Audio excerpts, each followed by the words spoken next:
Tonight, muzzling the mudslinging. So I'd like to congratulate us on meeting a new low. The new rules in place for Manitoba MLAs as the legislature speaker chastises lawmakers for a lack of decorum. Also tonight. And there should be more preventive action now rather than talk. How Manitobans are marking Red Dress Day, as some families say some parts of the movement no longer reflect them. Plus, taking to the skies. What's in store for the Royal Canadian Air Force training site in Southport as it undergoes an expansion and contract extension?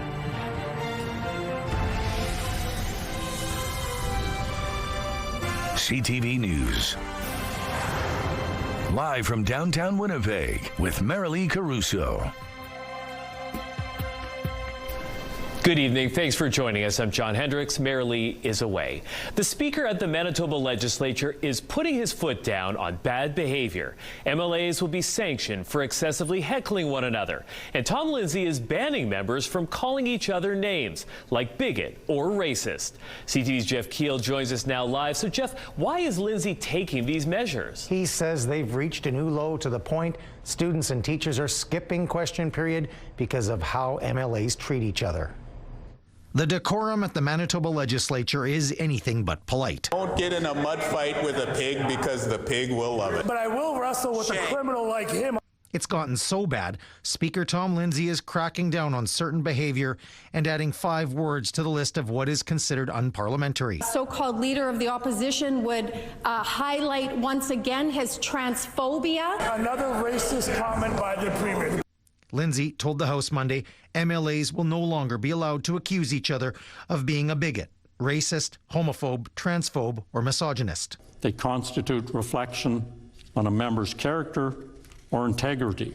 Plus, he says there will be sanctions for members that heckle excessively. Lindsay says he's heard concerns from students and teachers who attend question period. Some teachers said they left partway through. Others said they won't let their students come watch. Students ask what everyone was so angry about. Why are they all mad? Why are they shouting at each other? Students ask why members are allowed to call each other names.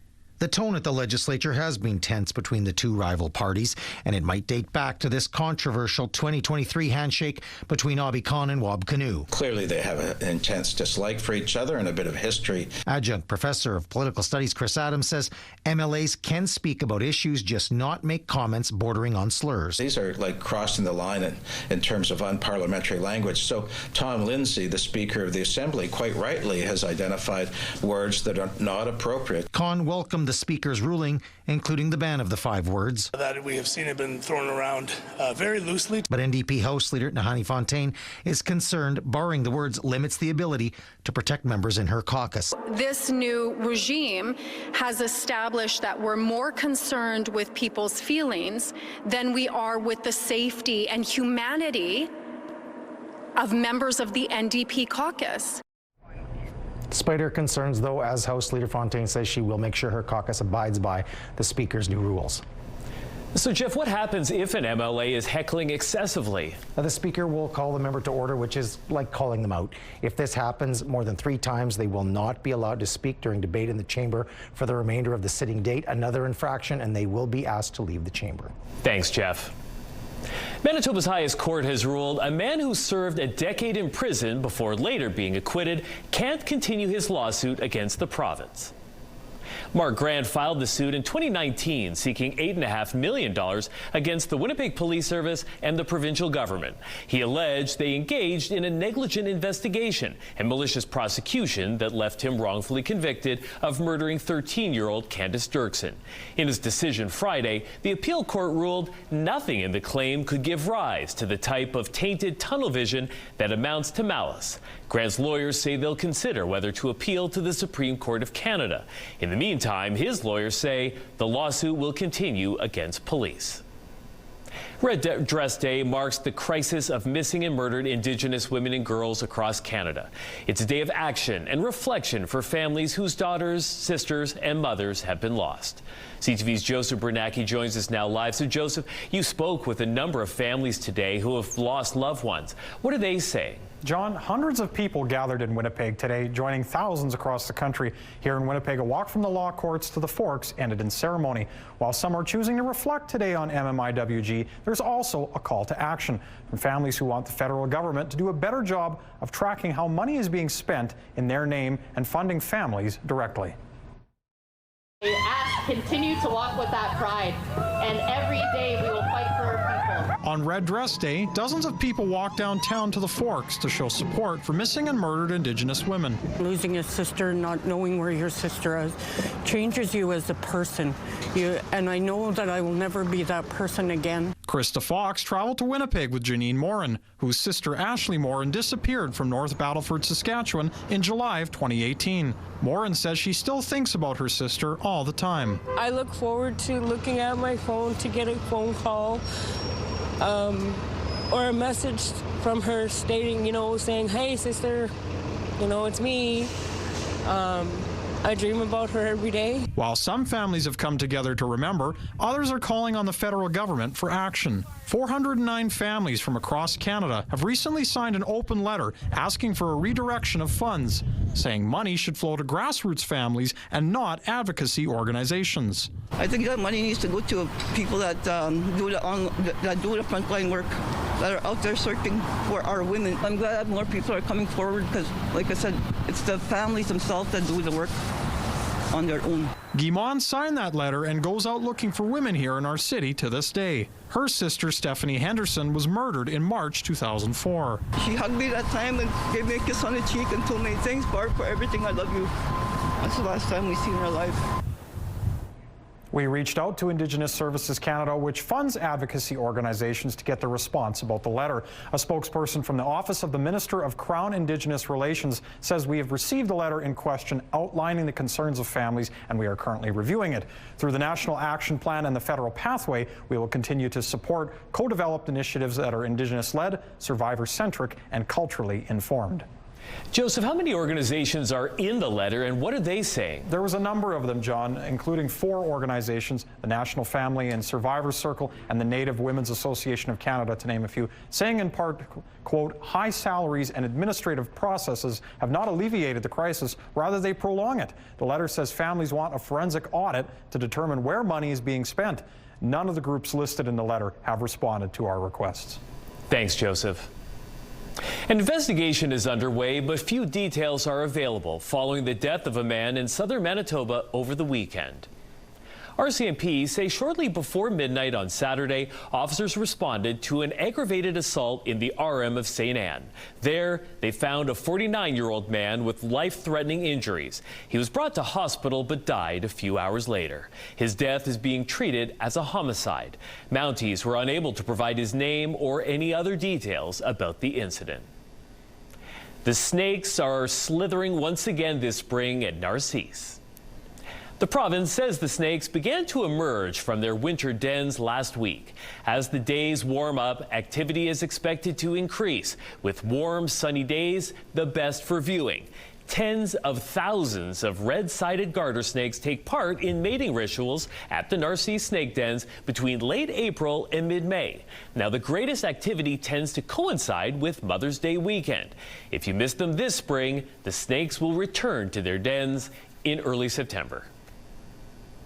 CTV weather specialist Colleen Brady joins us now for your first look at your Skywatch evening forecast. And not a great time for those snakes to be getting out there. Oh, say it isn't snow. But alas, yes, we've had snow not just for us humans, but for the snakes out there at Narcisse as well. We have these clouds moving along these northwest winds, dropping off a little bit of light snow here and there. We had snow falling in Brandon and in Winnipeg this morning. It's still falling in northwestern Ontario.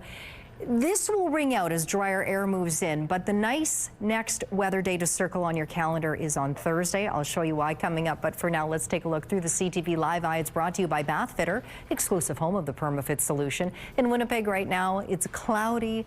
It is 3 degrees. Winds out of the northwest at 23 kilometers an hour with wind gusts up to 35. The pressure is rising and the humidity right now, John, is 54%.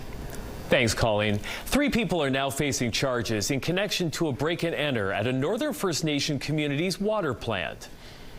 The incident on April 29th led to fears that Garden Hill First Nations water safety was compromised. Water had to be flown into the community, some 470 kilometers northeast of Winnipeg. It all started after reports that someone had broken into the water department overnight, damaging some of the machinery and making off with around $100,000 worth of tools and equipment. RCMP now say 3 men were arrested the following day, 2 aged 20 and 18 from Garden Hill. They're charged with break and enter, theft over $5,000, and possession of property obtained by crime. The third, a 53-year-old man from Oxford House, was charged with possession of property obtained by crime. Mounties also say the water has since been deemed safe to drink. Well, many don't know that all of Canada's future military pilots train in Portage-la Prairie. The Southport region has been training up-and-coming pilots for the Royal Canadian Air Force for the last 20 years. Now, that's a boom to the local economy, and now the program is being rebooted with a new training course set to last another 25 years. CTV's Harrison Chin gives you a sneak peek at the site. Here in Southport and Portage-la Prairie, Canada's future defenders of the sky start their journey. Every single Canadian Armed Forces pilot begins their flying career here in Portage-la Prairie. And for those that are successful in that training, a large portion of those pilots will conclude their initial pilot training here in Portage and attain their Canadian Armed Forces wings. It's called the Contracted Flight Training and Support, and it has been held here for the last 20 years. Now, SkyAlign, a consortium of companies, KF Aerospace and CAE, will continue with a new training program which will last another 25 years. We're getting all new buildings, all new aircraft, all new everything. So it's actually going to be as big or bigger than the current operation. Ryan adds about 70 types of flight simulators and 70 new aircraft will join the fleet for the extension. Officials from both the RM and the city of Portage-la Prairie say this brings stability and new development for the region, such as 3 new subdivisions approved by the RM's council. There's going to be expansion. The new monies that are going to be there spent on infrastructure are going to enable it to expand its capabilities to do even more economic activity for us. We know that the federal government is investing more in this type of thing in our country, so if we can bring some of those dollars to Manitoba, that not only helps Portage region but helps Manitoba as a whole. For Fletcher, it is a childhood he grew up with. Portage has been, again, foundational to the community in terms of not just the economic potential, but just the contribution of the community to the Canadian Armed Forces and to the people of Canada. Harrison Shin, CTV News, Portage-la Prairie, Manitoba. A 23-year-old youth pastor has been charged with the sexual assault of a teenage camp counselor. Winnipeg police say the sex crimes unit received information about the alleged sexual assault in March. They were told it involved an adult pastor who directed a youth camp group. Police allege the pastor groomed and gained the trust of a youth camp counselor who was a teenager at the time, beginning in August of 2025. Police say the teenager met with the accused on multiple occasions in private and received sexually explicit material from the pastor. The pastor was arrested on April 30th. Carson Alexander Fargo has been charged with sexual assault, sexual exploitation, luring a person under 18 years of age, and distributing sexually explicit material to a minor. He's been released with conditions. None of the charges have been proven in court. The plan for a permanent bike lane along a stretch of Wellington Crescent is starting to take shape. The city is looking for a consultant to design separated bike lanes to run along the roadway between Academy Road and Stradbrook Avenue. An RFP issued last week says the bid should include 2 design options that include separate bike lanes and maximize traffic flow while maintaining emergency access to the area. Construction is expected to happen in spring or summer of 2027 with a price tag around $5.5 million. The deadline for submissions is May 15th. A local animal rescue has doubled its monthly operating costs after it took in a record-breaking 106 animals in April, including the removal of dozens of cats from unsafe conditions. We were asked to step into a situation where there was somewhere between 60 and 70 cats in total that needed to find homes from a hoarding situation. Tales of Freedom Rescue has since brought in 43 of those cats, from 3-week-old kittens to adult felines. Another 20 are still waiting to be helped. The rescue says the average outdoor cat can have up to 3 litters a year, which can cause numbers to quickly get out of hand. That's what they think happened in this case. All the cats were living on one property and had various health concerns. They weren't all in the best of conditions. Some had major conjunctivitis, upper respiratory infections. Lots of them had issues with ears were full of ear mites. And that takes a financial, emotional, and human resource toll on the rescue. Intake and vet costs are estimated at $20,000, the same as its average monthly operating costs. The rescue says the community has stepped up to help with ongoing fundraising efforts. The city of Selkirk's urban canopy is growing. Selkirk has begun planting 1,000 trees on boulevards throughout the city. 500 will be going into the ground this spring, with the remaining planted in the fall. It's part of a plan to diversify Selkirk's tree inventory to help manage stormwater, reduce heat, and improve air quality. Selkirk has earmarked $1.6 million for the tree canopy investment, which will include watering and maintenance through 2028. 94% of the cost is being funded through grants. A heads up, phones across the province are going to light up tomorrow afternoon. Manitoba's test of the National Alert Ready system is scheduled for 1:55 p.m. Wednesday. A test message will be broadcast on television, radio, and compatible wireless devices. The semi-regular tests are to ensure the system is operating properly and to increase awareness about how the system works and what it sounds like in the event of an actual emergency. Still to come, the World Health Organization suspects there's been human-to-human transmission of hantavirus between passengers aboard a stranded cruise ship in the Atlantic. We have heard from quite a few people, on the boat. We hear you. We know that you are scared. More on the nightmare scenario at the center of an international health scare and the stranded Canadians at sea.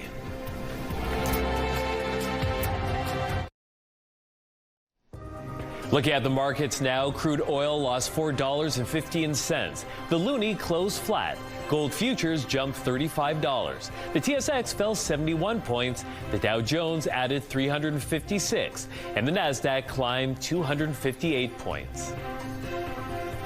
A big boost for a historic Winnipeg theater.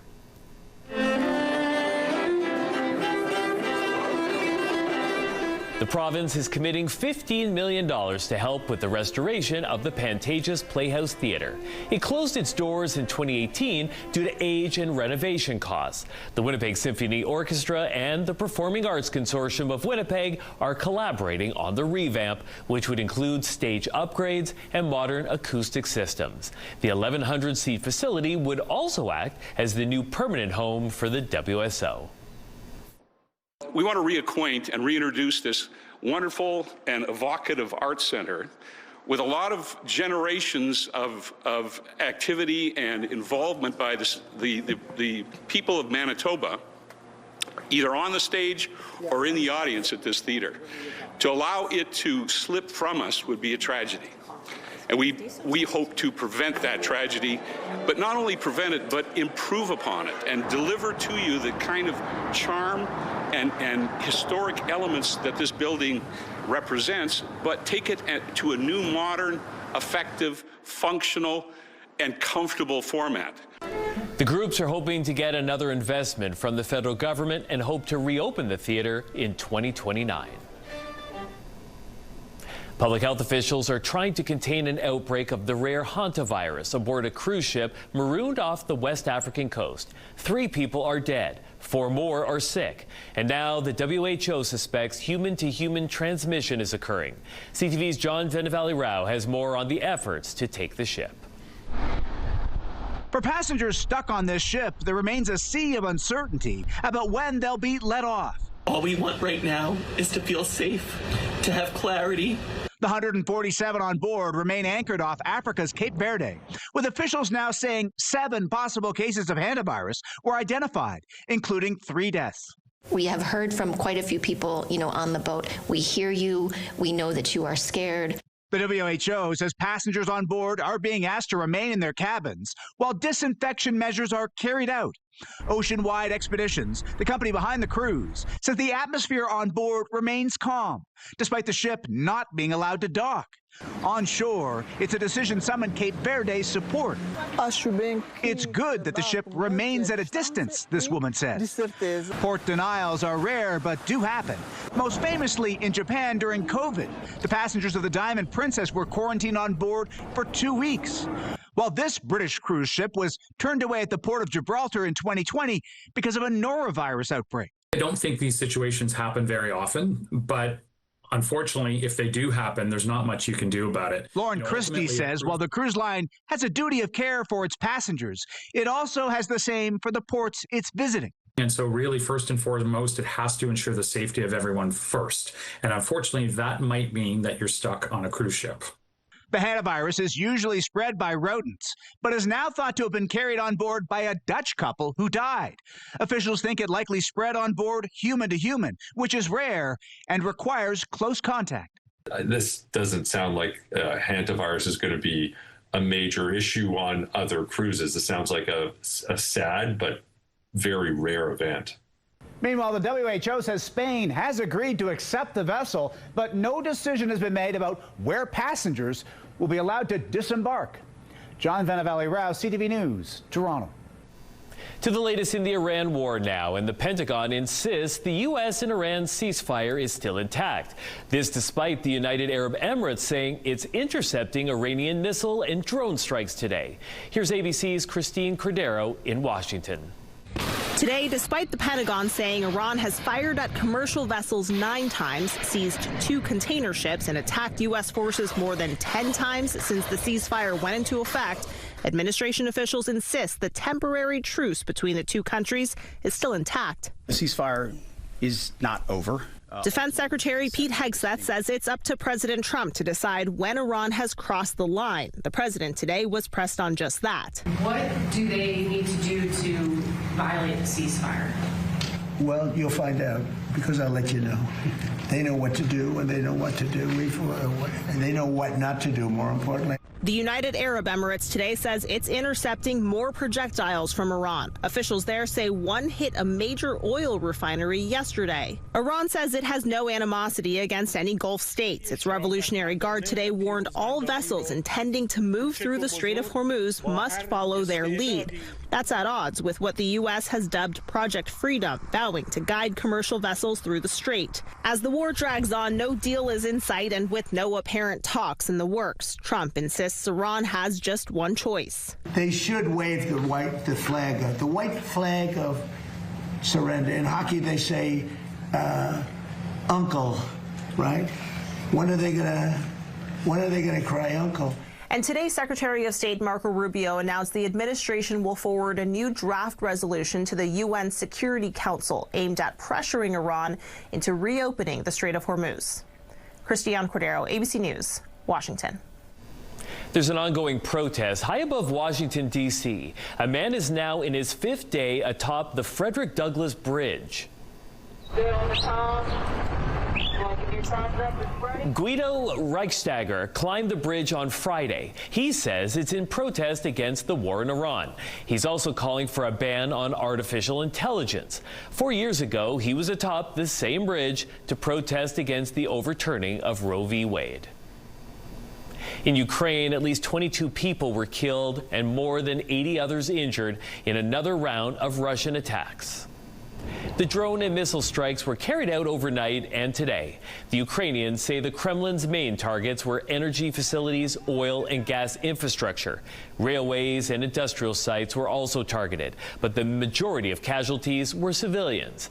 The attacks also damaged homes, businesses, and transportation.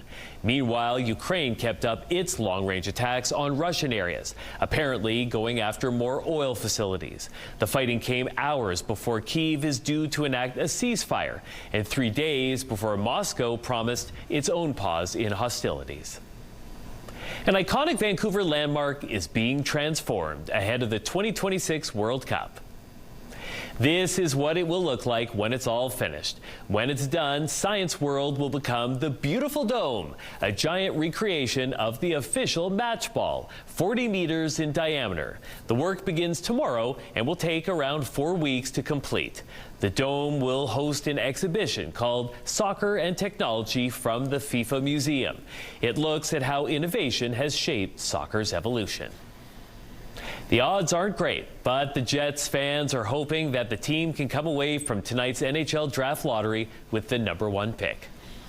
The Jets have a 6.5% chance of selecting first overall in next month's entry draft. Now, based on the final NHL regular season standings, the draft lottery odds determined by the Board of Governors, each team will receive an allotment of randomly assigned 4-number combinations. Essentially, the lower you finish, the more lottery tickets you receive. The team randomly assigned the corresponding 4-number combination will select first when the actual draft gets underway on June 26th. The Vancouver Canucks, who finished last this season with 25 wins and 58 points, have the best odds at 25%. The draft is happening right now. But all that, I think, in a spirit of respect and moving the country forward. The Prime Minister has announced Canada's newest Governor General. We'll have more on the former Supreme Court Justice who is to serve as the King's representative. Those details just ahead. Well, tomorrow will be cool, but then once we get into Thursday, things start to improve. Now, 14 may be optimistic. There's a little bit of disagreement amongst temperature models, but certainly well into the double digits. Sunny, we'll take that. Clearing in the afternoon on Friday, a high of 16 degrees. The weekend looks pretty good, although the normal high now is closer to 17, but still 11 and 13 under a mix of sun and cloud on Saturday and Sunday. All things considered, we'll take it. Up to 19 on Monday in the sunshine.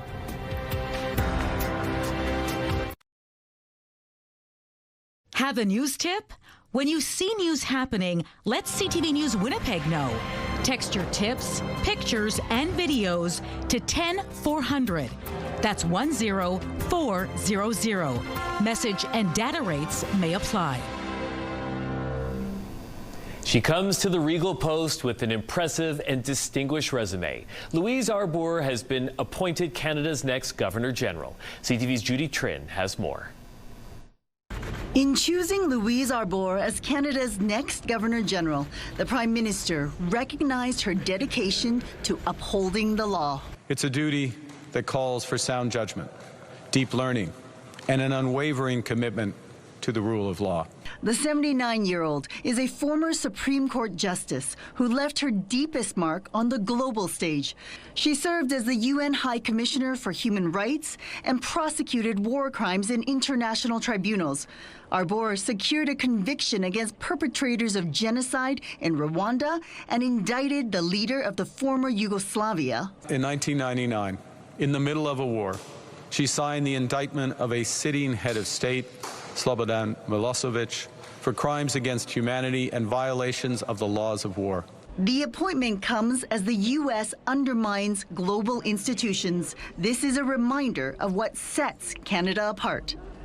Above all, we all strive to provide for each other in a spirit of equality and generosity. Arbour's deep resume may help Carney avoid his predecessor, Justin Trudeau's problematic choices. Julie Payette was accused of abusing Rideau Hall staff, while Mary Simon, the first Indigenous Governor General, is not fluent in French. But in a constitutional monarchy, as the King's representative, Arbour may not get support in Quebec, even though she speaks French and was born in Montreal.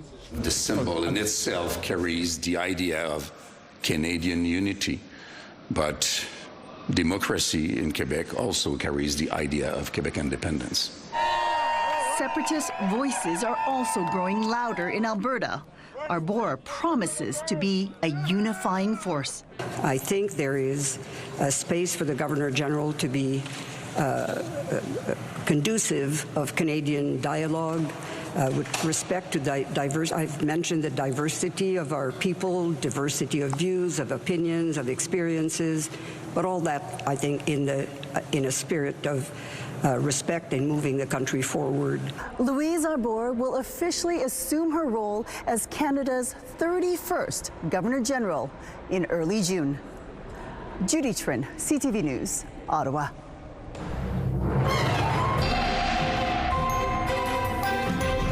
CTV Skywatch weather brought to you by South Beach Casino and Resort. Visit southbeachcasino.ca. Weather specialist Colleen Brady back with your complete Skywatch weather forecast. And Colleen, we have been dealing with very cold temperatures and even snow. Please tell us some sanity will be restored to the weather shortly. We will try to restore that sanity here in the weather department. We always try to do that. We need the help, though, of some cold air, some cold, dry air to move into Manitoba. But it looks like that help is on the way. And once it moves in, that will turn off the tap, if you will, to some of this snow that's been falling in the south. More likely to see light snow tonight across the north.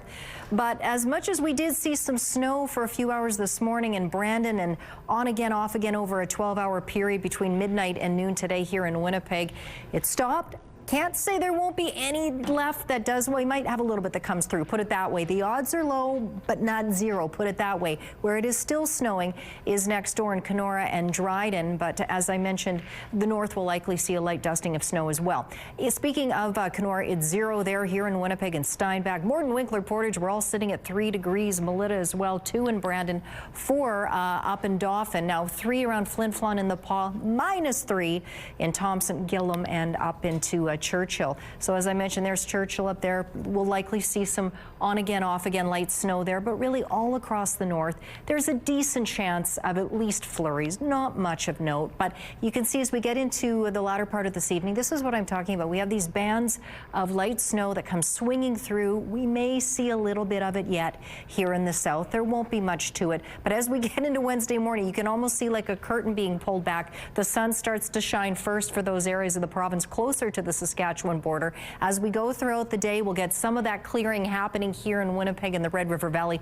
Granted, it might be late in the day, but hopefully we'll see some sunshine here as well. Meanwhile, up in the northeast, a few flurries continue to fly and cloudy skies stick around much of northwestern Ontario. Later in the night, the sky clears out even more, setting us up for sunshine to return to much of Manitoba and temperatures warming up at least back into the double digits here in the south, closer to where we ought to be for this time of year. Tonight, dropping down below freezing. That should not be happening at this time of year, but here we are. Down to -2, our forecast low tonight. Again, with that chance of flurries, it's not 0, but it's low. Winds out of the northwest at 30, gusting to 50 for another few hours yet. But the overnight hours, lighter winds. We may see them pick back up again tomorrow. Light chance of flurries. More of a mix of sun and cloud in the afternoon with a high of 5 degrees when we ought to be hitting highs closer to 17 for this time of year. Intermittent light snow quite likely across the north tonight. Churchill down to -7, slightly milder conditions through Gillum and Island Lake. -7 for Thompson with that light snow. Cloudy there tomorrow, high of -1. Meanwhile, snow continues lightly for the northeast. A little bit of light snow most likely in the northwest around Norway House, down to -5. Partly cloudy for the rest of the region. Mix of sun and cloud for Lynn Lake, Flin Flon, and the Paw.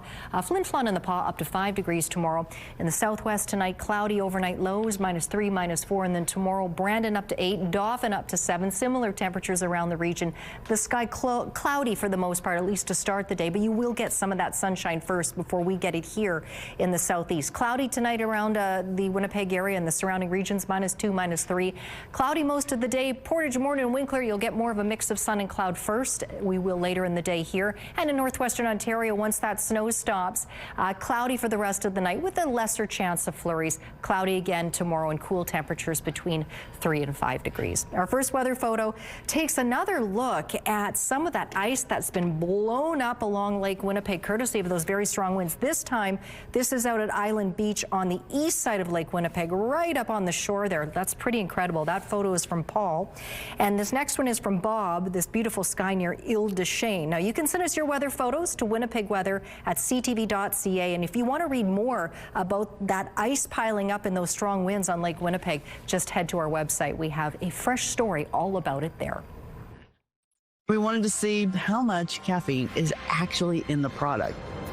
Energy drinks promise a boost to help you get through the day, but a new investigation finds they may be a bad choice for teenagers. We'll explain why next in Medical Watch.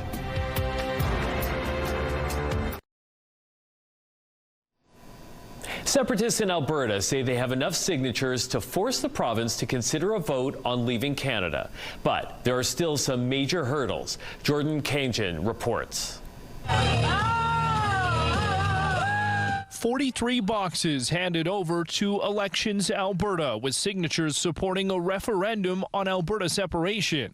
We took a picture of canvassers and we put a different picture in front of every one of our boxes because this represents all of you. Stay Free Alberta needed 178,000 signatures. Organizers say they got more than 300,000. I think that you should be able to give leaders instruction, and I think that that's the purpose of it. Elections Alberta still needs to verify the petition. That won't happen until after a court ruling on a challenge from Alberta First Nations groups.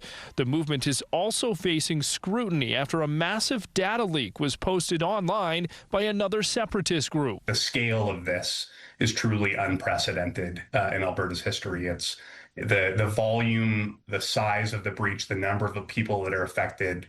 It's massive. And there's a real risk of harm. Alberta's electors list contains the information of nearly 3 million people. The voters list doesn't stand alone. It's bad, but it becomes really dangerous because it can be matched with all the fragments about your personal information that we've been leaving on the internet for the last, 25 years or whatever it is. And the former RCMP investigator warns that trove of information could make it into the hands of criminal groups and foreign agents. The potential that this breach of data creates is possibly the greatest risk I've seen to personal security, finances, and safety I've ever come across in all my years of service. The voter list leak is now at the center of several independent investigations. Jordan Cadigan, CTV News, Calgary.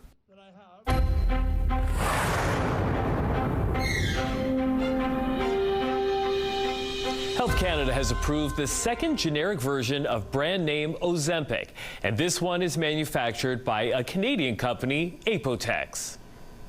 The authorization comes just 3 days after Health Canada approved the first generic semaglutide, the active ingredient in Novo Ozempic, made by Dr. Reddy's Laboratories in India. The injectable medications are approved for the treatment of type 2 diabetes in adults, but Ozempic is often prescribed off-label for weight loss. Canada is the first of the G7 countries to authorize generic semaglutide. Apotex is a global pharmaceutical company headquartered in Toronto. Energy drinks have been around for decades, but they've recently become more popular, especially with teenagers. Many of the drinks taste like candy, and they can contain a jolt of caffeine, which could do more harm than good. Here's CTV's Pat Foran. Energy drinks are colorful, sweet, and hugely popular with young people. Now an important warning for parents. A new Consumer Reports investigation finds what's inside those drinks may be more than you're bargaining for. Energy drinks are everywhere these days. Many of them look like sports hydration drinks and taste like candy. They have flavors like Jolly Rancher flavor and sour gummy worms. It's so easy to just pop open a cold can and chug it. But inside that can is often a jolt of caffeine that can be far from harmless. Researchers found many drinks contain 2 to 3 times the daily caffeine limit recommended for teens, which is 100 milligrams. Too much caffeine has been linked to insomnia, anxiety, jitters, and heart-related symptoms, and teens may be especially vulnerable. To find out exactly what's in these drinks, Consumer Reports tested 23 popular energy drinks and shots. We wanted to see how much caffeine is actually in the product. The results, most drinks came close to or matched their labels, but some had up to 16% more caffeine than advertised. The American Beverage Association, an industry trade group, says parents should be in the driver's seat when it comes to what their children have for beverages. So what can parents do?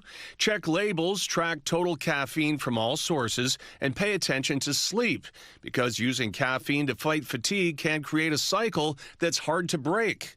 The bottom line, when it comes to energy drinks and teens, even one can be too much.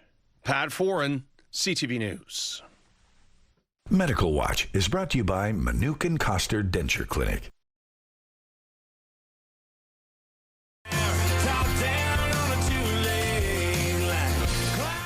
A country music doubleheader and a science fiction double feature. Plenty more concert announcements to look forward to this year. It's all coming up in Spotlight.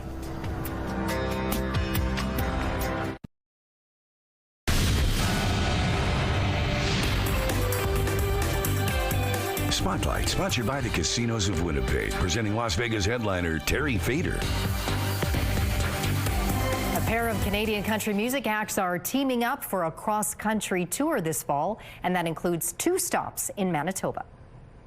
Gotta start from zero, way out here, though, we're hometown heroes. Dean Brody and musical duo The Reclaws are co-headlining the Hometown Heroes National Tour. The name is a reference to that song you just heard, Hometown Heroes, the latest collaboration between the two. They're set to take the stage at Club Region Event Center November 12th and 13th, and the following day, November 14th, they will be appearing at Brandon's Keystone Center. Tickets go on sale Friday. Just head to Ticketmaster.ca for the Winnipeg shows or KeystoneCenter.com, or call the box office for the Brandon show. Well, the people have spoken. Comedian Jimmy Carr has added a second Winnipeg show date this fall. She said to me, Jimmy, we're at a crossroads in our relationship. Down one road is hard work and commitment, but ultimately, happiness. And down the other road, well, the other road is a dead end. And I said, that's not a crossroads, that's a T-junction. Known for his razor-sharp wit and biting social commentary, the comedian has sold out venues across the globe. Carr was already scheduled to bring his Laughs Funny tour to Centennial Concert Hall on November 14th at 7 p.m., but the additional show will now give night owls a chance to laugh at 9:30 p.m. Tickets go on sale Friday at 10 a.m. at jimmycarr.com, and if you're in Brandon, you can also catch him at Assiniboine Credit Union Place on November 15th. Well, this fall, get ready to do the time warp again. The road was long, but I ran it. There's a fire in my heart, and you fan it. The Rocky Horror Picture Show original cast Spooktacular returns to Winnipeg October 23rd. This time, it's bringing along Barry Bostwick, who of course played Brad Majors. VIP tickets give you the chance to meet Bostwick himself. The screening features a live shadow cast, a costume contest, and all the audience participation the film is known for. Now, you can leave the props at home. Every ticket will include a prop bag handed out at the door. General sale tickets are available Friday through CentennialConcertHall.com. Well, it looks like sometimes you can always get what you want. The Rolling Stones have confirmed they'll be releasing a new album this summer.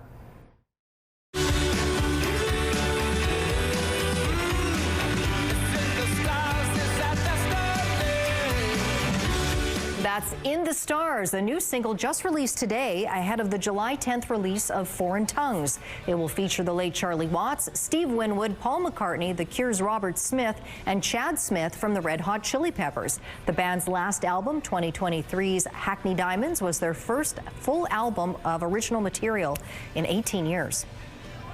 And here is your Tuesday primetime lineup. Will Trent kicks things off at 7. At 8, catch Betrayal, Secrets, and Lies. And wrapping up 3 episodes of The Big Bang Theory starting at 9. It's all right here tonight on CTV.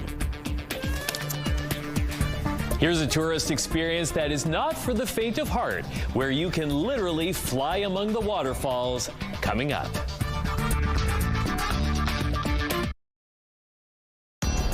Women's clothing provided by RW & Company. Salon services provided by S&Teak Spa Salon.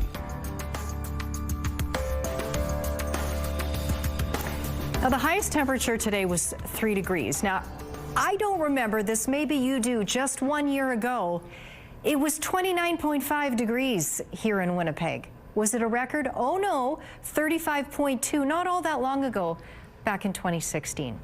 Yeah. Tonight down to -2. There's a low chance of flurries both really overnight and into Wednesday morning. Getting some clearing late in the day up to 5 degrees.